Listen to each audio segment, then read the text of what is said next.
March for গাজায় মিজানুর রহমান আজহারি মুনাজাত না করে স্টেজ থেকে চলে যাওয়ার কারণ কি? তিনি কি তাহলে আহলে হাদিস হয়ে গেছে? মুনাজাত দিছে তো, অর্ধেক দিছে, কথা কয় না, কদ্দুর দিছে। আচ্ছা আপনারা বলেন তো, আপনাদের নিরাপত্তাটা যদ্দূর, আজহারির নিরাপত্তা কি তদ্দূর না আরো বেশি দরকার? মিজানুর রহমান আজহারি বর্তমানে চলতেছে আকাশ দিয়া, আপনি মাটি যে বৈশা বৈশা তার ভুল ধরার আছেন, সে চশমা কি পড়ছে, কোন কোম্পানির চশমা পড়ছে, হে মুনাজাত দিছে কি দিছে না, তো আপনি নিজের সমালোচনা না আগে করবেন, হেরে নিয়ে টানাটানি করেন। ও তো চলতেছে আকাশ দিয়ে, আপনি তারে পাইবেন কই? শুনেন, মিজানুর রহমান আজহারি এমন একজন আলেম যাকে সারা পৃথিবী চিনে, মিয়া সারা দুনিয়া চিনে, তোমার কেটে চিনে বেড়া। মার্চ ফর গাজার নেতৃত্ব মিজানুর রহমান আজহারি দেওয়ার কারণেই ইসরায়েলের সমস্ত জাতীয় পত্রিকা নিয়ে এটা নিয়ে রিপোর্ট করছে। তুমি কেউ কেউ করলে কোনো লাভ হবে না। বাংলাদেশের আন্দোলনের নিউজ কোন দেশে? হে কি চশমা পড়ছে, হে মুনাজাত, তোমারে বলছে কেটা মুনাজাত দেয় নাই, সে মুনাজাত দিছে। কিন্তু যখন তাকে জানানো হয়েছে আপনি এখান থেকে দ্রুত যাইতে হবে, নতুবা পরে আপনাকে এখান থেকে নিতে কষ্ট হবে, তখন সে উঠে চলে গেছে। তো মুনাজাত দিছে না, তোমারে কইছে কেন? মূল কথা হইল, দেখতে না রে যারে চলন বাঁকা তার। তুমি কারে নিয়ে কথা বলতেছো? তোমার দিশা ঠিক আছে নি? মার্চ ফর গাজায় যারা নেতৃত্ব দিছে তারা বাংলাদেশের আইকন। মিজানুর রহমান আজহারি, আল্লামা মামুনুল হক, তারপরে শায়েখ আহমদুল্লাহ, তারা নেতৃত্ব দিছে না?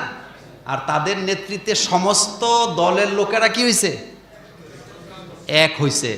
বাংলাদেশের ইতিহাসে সমস্ত দলেরা কোনো আন্দোলনে এইভাবে একসাথে গেছে আপনি একটা আন্দোলনও আর দেখাতে পারবেন না।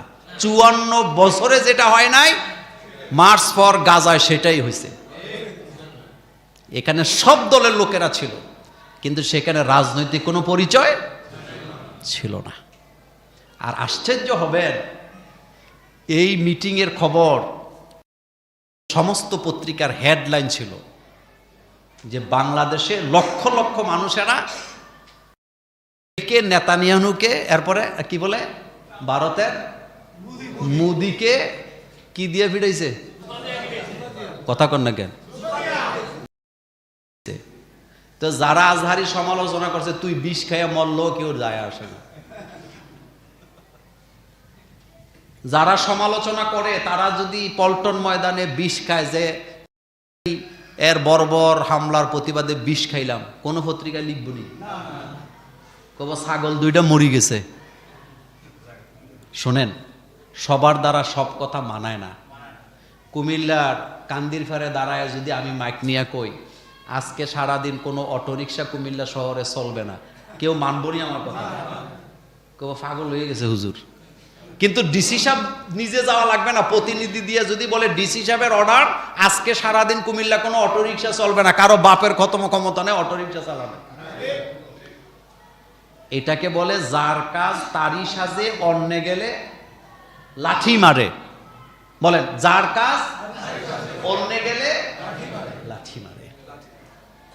সুতরাং দেখতে না রে যারে চলন বাঁকা তার, এগুলা বাদ দিতে হবে। হিংসা বিদ্বেষ বাদ দেন, হিংসা বিদ্বেষ বাদ দেন।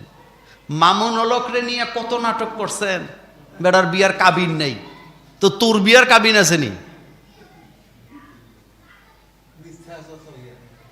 চাইছে না, কাবিন চাইছে না, এখন তারা আসেনি, অস্তিত্ব আসেনি। চিন্তা করছেন,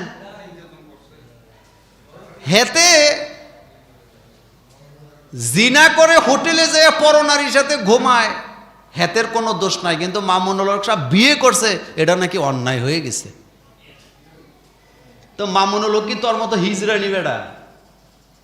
মামুনুল হক জমিদার বংশের ছেলে, মামুনুল হক কোনো ফেতরা খাওয়াইনার পোলা না।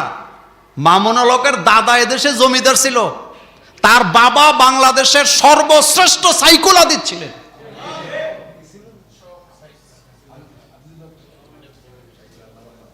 আল্লামা আজিজুল হকের সাথে তো 14 গোষ্ঠী বেটা হেতার জুতা জুতা বাস করে দেওয়ার যোগ্যতা তোদের নাই, তুই বেটা মামুনুল হকের সমালোচনা করস। এই যেন টিক্কায় বাতে সারে নিন্দে, বুঝেননি কথা? টিক্কা চিনেননি আপনারা? হুক্কা খাইতো যে টিক্কায় কয় বাতে সারে, তুই আঁকা বাঁকা কেন? তো টিক্কা তুই কেডা? হ্যাঁ, কত কালা। মামুনুল হকরা এই দেশের জমিদার ফ্যামিলির লোক, আলেম ফ্যামিলির লোক, সাইকুল হাদিসের রক্ত তাদের শরীরের মধ্যে। আপনি চিন্তা করছেন? তার এক একটা হুঙ্কার বাতেলের কলিজার মধ্যে কাঁপন ধরায়। মামুনুল হকের এক একটা হুঙ্কার দিল্লির মসনদে যেয়ে ধাক্কা দেয়। সুতরাং আলেমদেরকে ভালোবাসবেন, ফাও কথা নিয়ে নাচানাচি করবেন না। একটা প্রশ্ন আসছে, গ্রামে হাঁস মুরগি ছেড়ে দিয়ে পালতে হয়, কিন্তু বেশিরভাগ অন্যের সম্পদ খেয়ে বড় হয়, এই বিষয়ে ইসলাম কি বলে?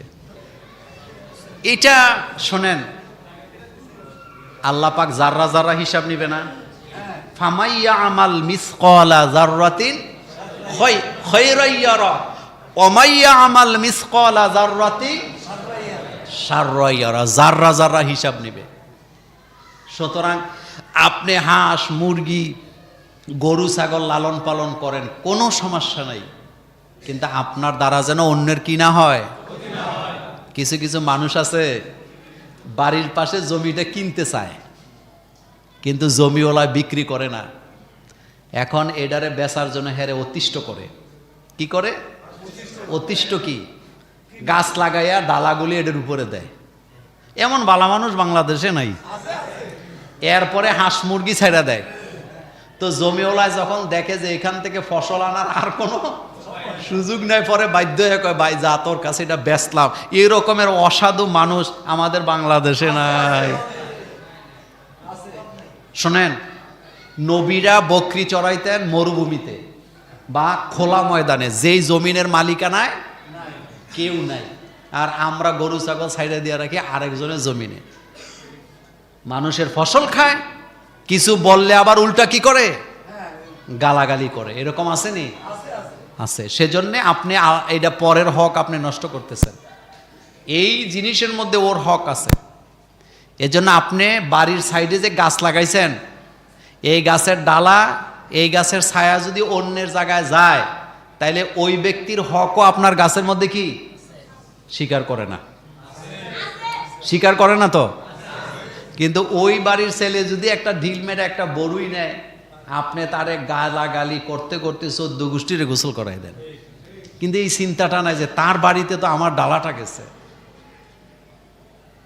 এই জন্য সচেতন হওয়া লাগবে। ইমানের শর্তই হলো কি হওয়া? সচেতন হওয়া। আমার দ্বারা যেন কারো কোনো ক্ষতি না হয়।